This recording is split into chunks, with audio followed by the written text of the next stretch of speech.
nerede? Kakos açılmadı. Bura bak. Bura bak çıkmayla sana direm. Seni iki de oradan çıkarttırırım çıkmayla. Sen hele beni yaxşı tanımırsan seni bir şekilde oradan çıkarttırırım çıkmayla. Ay bayram. Ha? Kimden danışırsan? Az görmürsen, az görmürsen görsen kengurunun balası çıkmır anasının sumkasından. Çıkmayla hirslendirme beni. Ben ekstra sensem.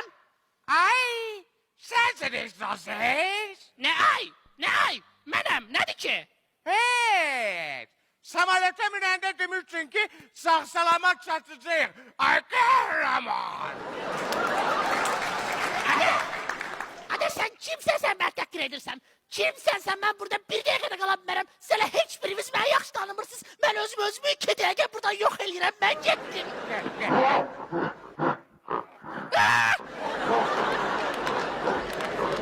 Ben işine gitmirəm. Ben burada kalıram. Çünkü ben hiç kimden korkmuram. Ben özümü iki dakika bura qaytarıram. Ay bayram Aa! sakit ol. Ondan sonra kömeyle bu kakosu açım. İçindekileri çıkartabilmirəm. Az ver ben çıkarım. Allah.